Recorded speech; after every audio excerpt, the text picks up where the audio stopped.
Welcome student class 9 Hindi में फिर से आपका स्वागत है। सभी को गुड मॉर्निंग। आइए, हम लोग पढ़ रहे थे ग्राम गीत का मर्म।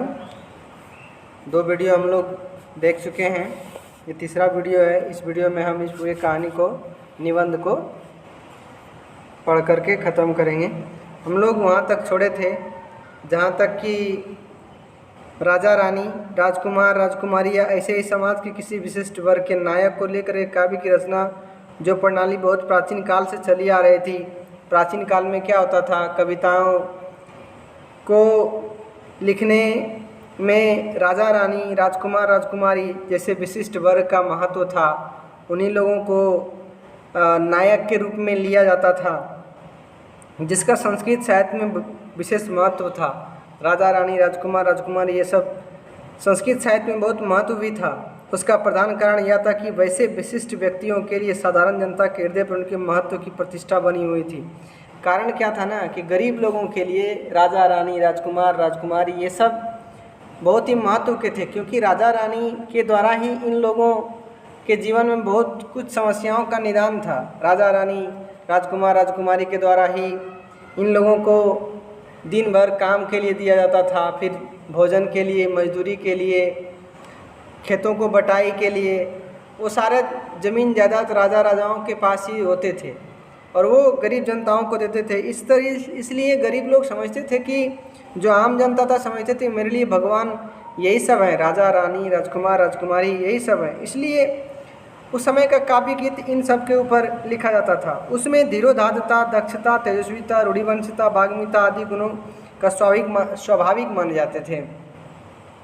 ये चीज़ उसमें धीरज सबसे अधिक उसी में हो। अपनी भावनाओं पर नियंत्रण करने वाला राजा रानी ही होते हैं, ऐसा आम जनता समझते थे। सबसे ज़्यादा गुण तेजस्विता राजा रानी ही होते हैं, रूढ़वंशता उसी में है, वाग्मिता वही है। इसलिए ग्राम गीत पहले के समय में इन्हीं लोगों के शब्दों को लेकर के बहुत अच्छा से लिखे जाते थे। मानव होते हुए भी उनकी महत्ता, विशिष्टता, प्रतिष्ठा आदि का प्रभावोत्पादक संस्कार जनता के चित्त पर पड़ा था। राजा रानी का महत्व, उनके विशिष्टता और प्रतिष्ठा जनता के हृदय पर पड़ा था।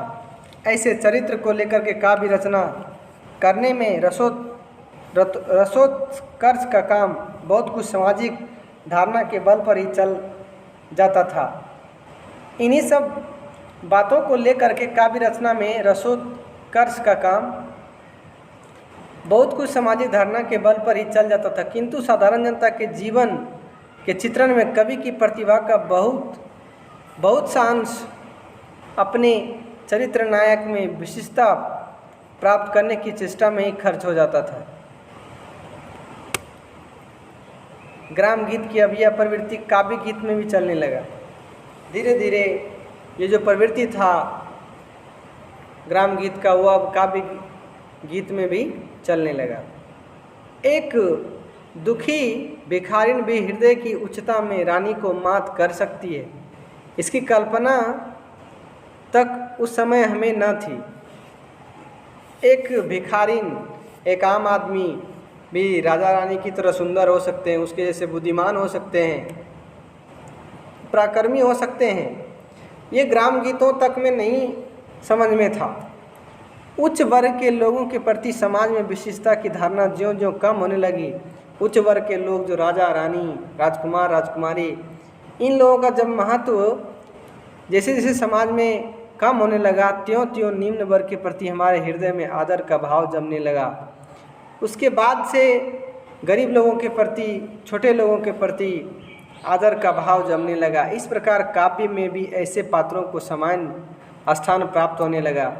तब तो गरीबों को लेकर के भी, आम जनता को लेकर के भी काव्य में उनका स्थान मिलने लगा। जो स्थान पहले राजा रानी, महाराजाओं का होता था, वो अब गरीबों का भी महत्व समझा जाने लगा।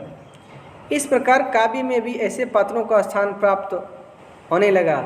हृदय की उच्चता, विशालता किसी में हो, वो राजा हो चाहे तो आम जनता हो, चाहे वो राजा हो या भिखारी, उसका चित्रण करना ही कवि का कर्म है। अब जाकर के जो कविताओं में हम लोग देखते हैं उसमें कहा जाता है कि अब कवि का कर्म है कि वो एक अच्छा अगर राजा है तो उसके बारे में लिखे, या तो एक गरीब साधारण आम जनता या भिखारिन है तो उसके बारे में भी सच्चाई को लिखना कवि का कर्म है। ग्राम गीत में दशरथ, गांव के गीतों में ज़्यादा तो सुनेंगे दशरथ के बारे में, राम के बारे में, कौशल्या, सीता, लक्ष्मण, कृष्ण, यशोदा के नाम पर बहुत आए। उसमें जन समाज के बीच संबंध का प्रतिनिधित्व कराया है। आप लोग गीत सुनते होंगे, उसमें बोलता है कि राम जैसा पति चाहिए, दशरथ जैसा ससुर चाहिए, कौशल्या जैसा सास चाहिए, लक्ष्मण जैसा देवर चाहिए। तो वो लोग ससुर के लिए दशरथ, पति के लिए राम या कृष्ण, सास के लिए कौशल्या या यशोदा, देवर के लिए लक्ष्मण आदि सर्वमान्य है। ये सब बातें लिखी जाती थी। इसका कारण हमारा वह पिछला संस्कार भी है जो धार्मिक महाकाव्यों ने हमारे चित्त पर डाला। ये क्यों ऐसा होता था? क्योंकि ये जो पिछला जो धार्मिक महाकाव्य है, उन्होंने ये सब हमारे हृदय पर, चित्त पर ये सब चीज़ डाले हैं, उनके महत्वता को दिखाए हैं। कहता है कि एक दरिद्र गृहिणी भी जिसके घर में भोजन के थोड़ा सा अन्न है, सोने के ही सूप में फटक कर उसे साफ करती है। ये पिछला संस्कार हम लोगों का यही है कि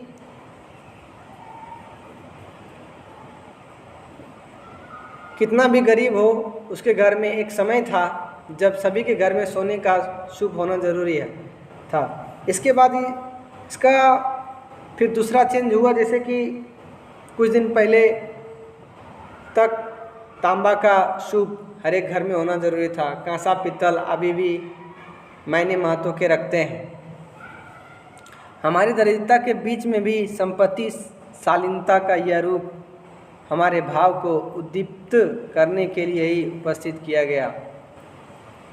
ऐसे वर्णन कला गीत में चाहे विशेष महत्व प्राप्त करे ना करे, ये सब जो महत्व की बातें हैं वो कला गीतों में, आजकल के गीतों में नहीं होते हैं, किंतु ग्राम गीत में ये मेरुदंड समझे जाते हैं, रीढ़ की हड्डी समझे जाते हैं।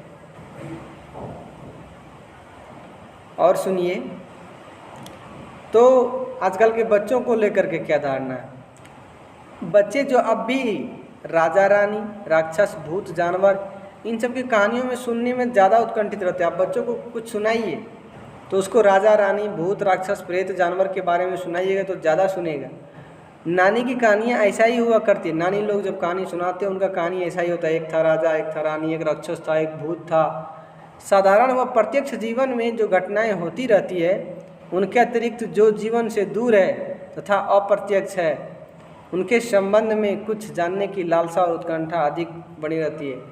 बच्चे इन सब बातों को ज़्यादा सुनना चाहते हैं। कौन सा? राजा रानी, राक्षस, भूत, जानवर, इन सब को। और जो हमारे नज़दीक के जीवन में, जैसे उनको घर के ही पापा के बारे में ज़्यादा सुनाया जाए, या तो थोड़े दूर में और भी कुछ अगर बातें हैं जिनको वो देख चुके हैं, उनके जीवन से वो कनेक्ट है, उन सब बातों को लेकर के कुछ कहानी सुनाया जाए, बात बताया जाए, तो वो सुनना नहीं चाहते हैं। कहते हैं बच्चों की भांति उन मनुष्यों को भी जिनका मानसिक विकास नहीं हुआ, बच्चों के जैसा ही जिस मानव का अभी तक दिमाग विकास नहीं किया, वैसी कहानियाँ ज़्यादातर रुचिकर मालूम होता है। वैसी कहानी उन लोगों को बहुत अच्छा लगता है, रुचि है उसमें। ग्राम गीत की रचना में ऐसी प्रवृत्ति प्रायः सर्वत्र पाई जाती है। ग्राम के गीत में आप देखेंगे तो इस तरह की प्रवृत्ति सभी जगह पाए जाते हैं। मानव जीवन का पारस्परिक संबंध सूत्र कुछ ऐसा विचित्र है, जिस बात को हम एक काल एक देश में बुरा समझते हैं, उसी बात को दूसरे काल और दूसरे देश में अच्छा मानते हैं। मानव जीवन का जो संबंध इस तरह से है कि हम हमारे यहाँ के चीज़ों को, हमारे यहाँ के बातों को, हमारे यहाँ के समय को हम अच्छा नहीं मानते हैं, लेकिन वही बातें दूसरे देश में और दूसरे काल में बहुत अच्छा माना जाता है। कहता है जिस वैचित्र्यवाद को हमने अबुद्धिवाद कह करके तिरस्कार किया, वही पश्चिम काव्य जगत में रोमांच के नाम पर फल फूल कर अपने सौरभ के पूर्व की आकर्षित करने लगा। जिस विचारधारा ने वैचित्र्यवाद विचारधारा ने हमने जिस विचारधारा को हम क्या कहते हैं अबुद्धिवाद कह देते हैं, उसमें बुद्धि की बात नहीं है, तिरस्कार करते हैं, मजाक करते हैं, वही बात पश्चिमी जगत में जाएंगे तो रोमांस के नाम पर उसका फल फूल कर अपने सौरभ के पूर्व की ओर आकर्षित करने लगा है। कहता है आप प्रेम के बारे में जानिए। कहता है प्रेम दशा जितनी व्यापक विधायनी होती है, जीवन में उतनी और कोई स्थिति नहीं होता है।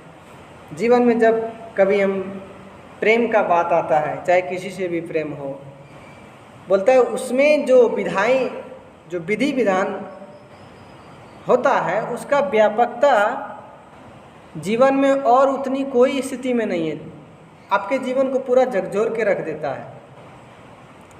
वो कहता है कि प्रेम या विरह में समस्त प्रकृति के साथ जीवन को जो समरूपता देखी जाती है, प्रेम हो या तो विरह हो, जुदाई हो, जो प्रकृति के साथ हम लोग समरूपता देखते हैं, उसके साथ हम लोग चलने लगते हैं, वह क्रोध में नहीं दिखता, शोक में नहीं दिखता, उत्साह, विस्मय, जुगुप्सा आदि में नहीं दिखता।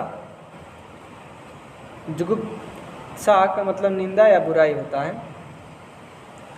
विरह कुल पुरुष, पशु, पक्षी, लता, द्रुम सबसे अपनी वियुक्त प्रिया का पता पूछते। विरह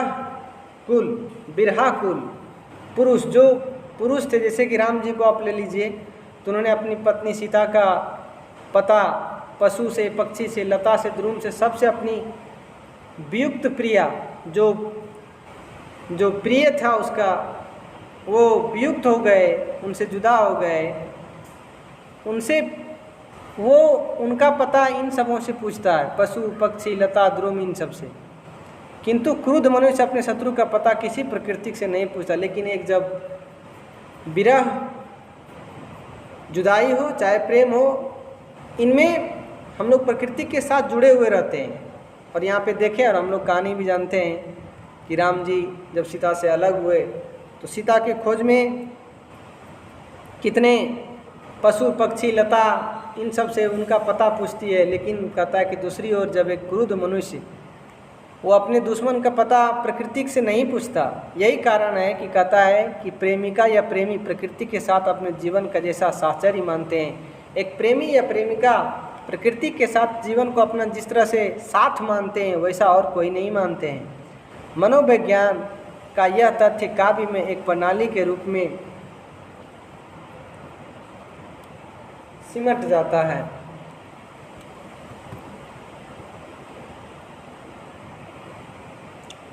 बोलते हैं कर लिया, प्रिय के अस्तित्व की सृष्टि व्यापिनी भावना से जीवन और जगत का कोई वस्तु अलग नहीं कर सकता है। कहता है प्रिय के अस्तित्व, जो प्रेमी होते हैं उसका अस्तित्व सृष्टि की व्यापकता भावना से जीवन और जगत से उसको कोई भी अलग नहीं कर सकता। लेकिन जीवन का यह उत्कर्ष और विकास प्रेम दशा के अतिरिक्त अन्य सुलभ नहीं है। प्रेम दशा में ही ये सब बातें देखने को मिलता है। वृक्ष, लता, पशु, पक्षी जीवन के अनादि सहचर हैं। ये वृक्ष हो गया, लता हो गया, पशु, पक्षी, ये सब बहुत पहले से हम लोगों के साथी हैं। प्रकृति का यह साहचर्य अब सभ्य जीवन में बहुत दूर हट गया है। कहता है जो प्रकृति का ये साथी है, ये सब चीज़ क्या है?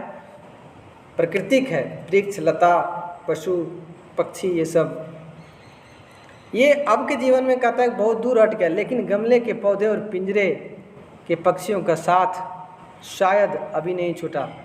अतः मानव ने प्रकृति के साथ तो छोड़ दिया है, लेकिन फिर भी गमले का पौधा और पिंजरे का जो पक्षी है अभी भी मानव नहीं छोड़ पाया है।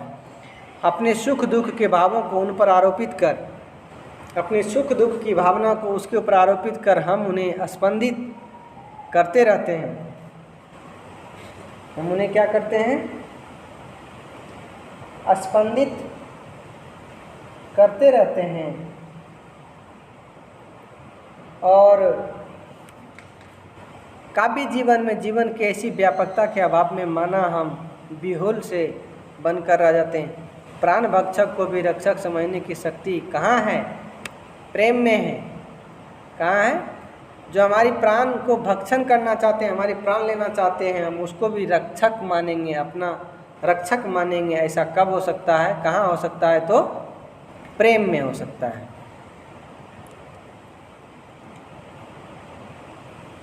बोलते हैं ग्राम गीतों में ऐसे वर्णन बहुत हैं जहाँ नायिका अपने प्रेमी की खोज में किससे पूछते हैं? बाघ से, भालू से, सांप से आदि से उसका पता पूछती है। आदि कवि वाल्मीकि जिन्होंने रामायण को लिखा है, राम की कहानी को लिखा है, उनसे जानिए। जैसे राम के बारे में उनके मुख से सीता के खोज के लिए ना जाने कितने पशु पक्षी, लता द्रुम आदि से वो पता पूछता है। इसके अतिरिक्त सीता के अनुसंधान, सीता के खोज के लिए उसके पास राम का प्रणय संदेश पहुंचाने के लिए, सीता की खोज के लिए, राम का संदेश पहुंचाने के लिए जो हनुमान को दूत बनाकर तैयार किया गया, जो हनुमान उसका दूत बना, वह काव्य में इस परिपाटी का मार्गदर्शक हो गया। वह कविता में क्या हो गया? मार्गदर्शक हो गया। मार्ग को, रास्ते को कौन दिखाया? वही हनुमान दिखाया। इस उपरांत मेघदूत, पवनदूत, हंसदूत, ब्रह्मदूत आदि न मालूम कितने दूत प्रेम संभार के लिए आदम के, ये सब जो आए, क्यों आए? प्रेम के लिए आए। ये सब बातें क्रोध में अपने दुश्मन के लिए नहीं आता। बोलता है लेकिन अब मानव क्या किया? अब तो मानव वैज्ञानिक युग में क्या यूज करता है? टेलीफोन, टेलीग्राफ, रेडियो आदि यंत्र ही अब दूत बन गए। अब पवन दूत, हंस दूत, ब्रह्मदूत, मेघदूत की बातें खत्म हो गया। उसके स्थान ले लिया टेलीफोन, टेलीग्राफ, रेडियो, पोस्टमैन, यह इन सबको यह सब मर्यादा मिलने लगा। कला गीतों में, आजकल के गीतों में पशु पक्षी, लता द्रुम आदि से जो प्रश्न पूछे गए उनके उत्तर में वो प्रायः मौन है। यहाँ पे अगर कुछ प्रकृति को लेकर के सवाल है तो इसके लिए कला गीत मौन है। बिरही यक्ष का मेघदूत भी मौन है, किंतु ग्राम गीत का दूत मौन नहीं रहा है। क्या हुआ? ग्राम गीतों का दूत मौन नहीं रहा है। आशा करते हैं आप लोग इस चैप्टर को बहुत अच्छा से समझे होंगे और आशा करते हैं वीडियो को अच्छा से देखिए, आप लोग बहुत अच्छा से इस चैप्टर को समझ पाएंगे। Thank you.